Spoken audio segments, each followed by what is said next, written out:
This is it. This is SARS-CoV-2, the novel coronavirus that first appeared in humans in late 2019. These are some of the first close-up views of the virus, made using a very specific imaging technique that can see things far too small to be visible under a normal microscope. They show us how the virus moves inside the human body and how it hijacks our cells using these. These spiky crowns give the coronavirus its name, and they're the key to understanding how to beat it.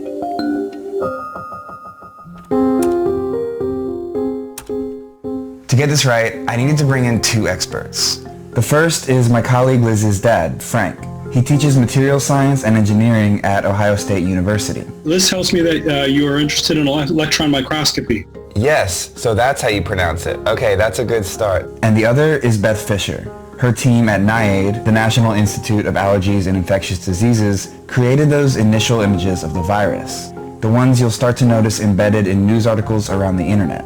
I think for a lot of people, there's a lot of mystery to this virus as there are to other viruses that emerge. So let's start with how these images were made. The first thing you need to know is that the coronavirus is very, very, very small, around 100 nanometers. To put that into context, if you take out a ruler and look at one of the millimeter markings, you could fit 10,000 virus particles inside of that. At that size, it's invisible to us, even under a standard light microscope like the one you might have used in grade school. That's because the smallest wavelengths of light humans can see measure around 400 nanometers, not small enough for the coronavirus to be visible. In order to see something that small, you need an electron microscope. How does it actually differ from what we would think of as a microscope?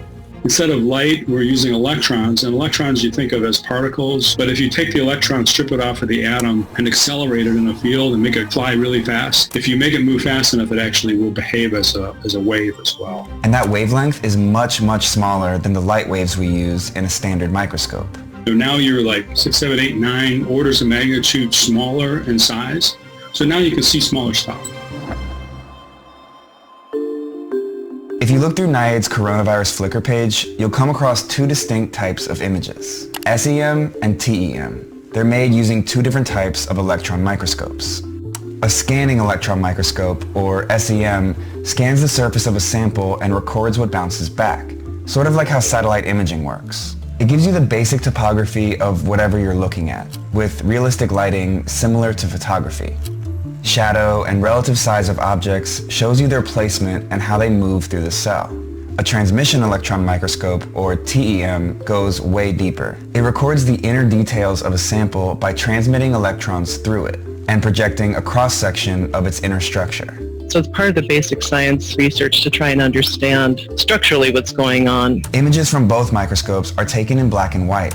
The color is added later for clarity, like in this SEM image, where virus particles, colored in yellow, are seen emerging from the surface of a cell, colored blue and pink. When examined together, these images can help scientists start to figure out how the coronavirus works. There's ways to start then understanding how is it getting in a cell, how is it harnessing that cell machinery to make more of itself. Can you just tell me kind of what we're looking at here? So this is a single viral particle, and the yellow you see is the core of the virus itself, and then the corona, where coronaviruses get their name, is sort of that halo around it that's in orange. That corona is the key to understanding how the virus hijacks our cells. The spike proteins that surround the virus attach to a host cell's membrane and then penetrate it. Once it forces its way in, it spreads its RNA around the host cell, multiplies, exits, and repeats, which makes us sick. So if we can bind those spike proteins up with something like an antibody, it'll prevent them from being able to attach and enter cells. Which is exactly how we've beaten back viruses with similar spiky proteins before. This was a 3D rendering of the Ebola virus. You see all those proteins on the surface. When we talk about the spike proteins, that's what we're talking about, no matter which virus we're looking at. This is HIV, actually. So this is printed after we do our cryo-TEM, and you can see all these little tiny proteins distributed on the surface. And these are the proteins that we tend to target for vaccine development. You want to lock these up so they're tied up and enable them to stick to a cell surface.